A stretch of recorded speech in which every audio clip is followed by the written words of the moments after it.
Are you struggling to learn a foreign language? These are the lessons I wish someone had told me 8 years ago when I was beginning my journey to learn classical Arabic. Welcome back to my channel. In this video, I'll talk about the lessons I've learned from the book Atomic Habits by James Clear that I wish someone that should have told me 8 years ago. I would have made my journey in learning a foreign language a lot easier. So I actually started learning Arabic 7 or 8 years ago when I read this book, Fluent Forever. And so the Fluent Forever is the methodology by Gabriel Weinert about learning a foreign language. It involves the use of flashcards and no translations. So the flashcard used in this case is Anki, and is a very, very good software for learning in general. The number one lesson I'll talk about is the Goldilocks rule from the book Atomic Habits. So he actually talked about the Goldilocks rule in the Atomic Habits. I'll start with my experience. The first textbook that I used was Arabic and Essential Grammar by Farouk Abu Chakra. The book is actually very good. And usually if you're using the Fluent Forever system, you have to use the exercise at the end of each chapter to create flashcards in Anki, to be able to memorize the grammar lessons, the words, the structure, and to be able to internalize everything that you've learned at the end of each chapter. So I used that book, but unfortunately for me, the book was designed for a classroom settings. You need a teacher, you need peers, to bounce ideas, to practice with. And I was learning by myself. And learning by myself is not easy. It's actually quite difficult. I didn't have the benefit of having a teacher or any other person near me that I could actually practice with. So after 6-7 years of creating flashcards, learning those flashcards, I got to chapter 31 and I literally gave up because those flashcards became so difficult. They became so difficult and I couldn't continue. Now, the next thing I did was I went to an easier textbook to use. I used this textbook called Basic Arabic Grammar. It's written by Saqib Hussein, on his website, arabicstudio.com. This is actually the opposite of the first textbook I used. This was actually so easy because, the author of these books designed it in a way that you can learn by yourself. You don't need anyone to learn with. Literally, it's a self-learning kind of textbook, especially with the exercise at the end of the chapter. So from one extreme end, which was so difficult, to the other extreme, which was too easy. And I literally lost my motivation because of that. I couldn't go on, and it's still a struggle for me to get back to be motivated to continue my journey in learning classical Arabic. And James Clear actually talked about this in his book with the Goldilocks rule. If you are playing tennis, you don't want to be playing tennis with Serena Williams. And at the same time, you don't want to be playing tennis with a 5-year-old. With Serena Williams, it's going to be very difficult. And with a 5-year-old, it's going to be easy. And you will lose motivation. You will really want to be playing tennis with someone who is just directly above you. The level of difficulty is manageable. It's challenging, but not too challenging that you give up. And it's not too easy that it becomes too boring for you to continue. And that's something I wish I had learned 7-8 years ago, because it would have been so easier to just pick the Sadiq Hussein's textbook, which is a lot easier especially for a beginner. But unfortunately, I didn't have that kind of wisdom 7-8 years ago, and I wish I did.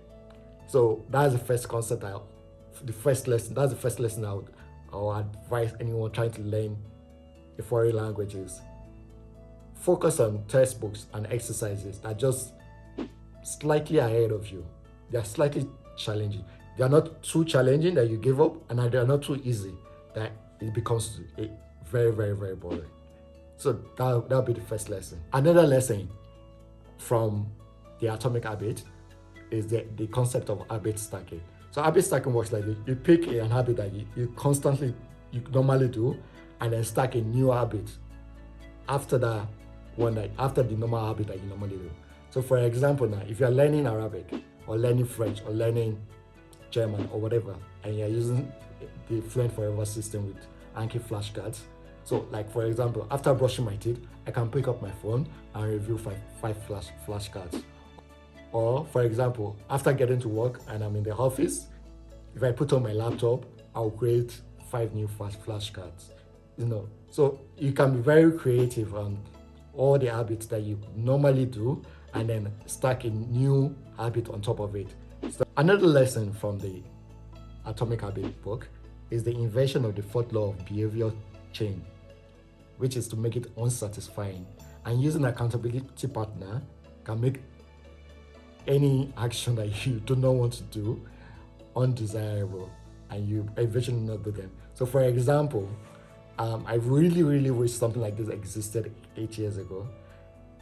I use this website called FocusMate. So FocusMate works like an accountability system with time blocking built in.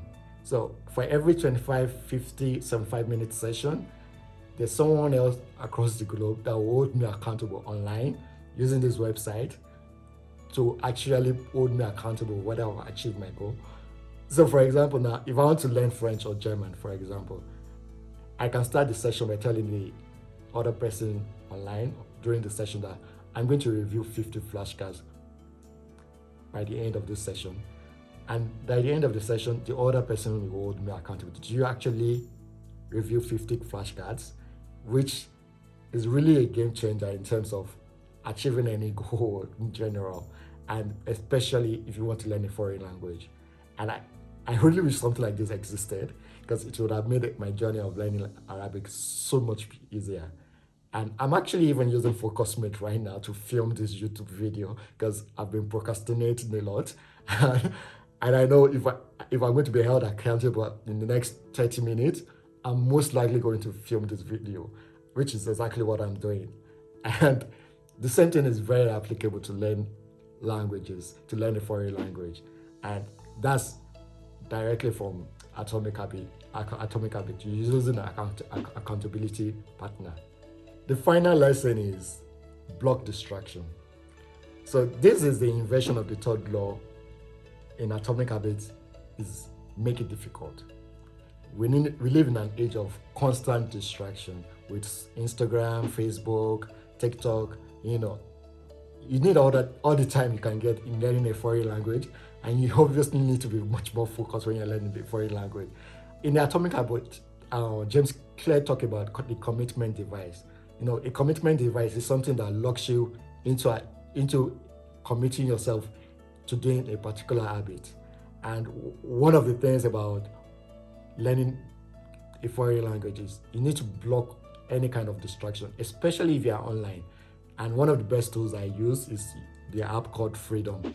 So with Freedom, I even as I'm talking to you right now, I don't have access to Facebook, I don't have access to Instagram, I don't have access to a lot of the sports website, because that's another thing that distracts me a lot.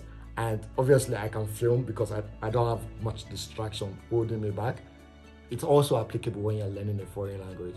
Once you have a commitment device that prevents you from going astray, from doing things that you do not want to do. Like for example, now if you want to learn French, you can review 50 flashcards without the temptation of Instagram, Facebook, TikTok, or whatever social media that is out there. And that's another good lesson I've learned from the Atomic Habit. So I hope these 4 lessons are actually very useful for anyone trying to learn a foreign language. Because with these four lessons from the Atomic Habit book, you'll be much more focused and hopefully be able to achieve your goal in learning a new foreign language. Thank you.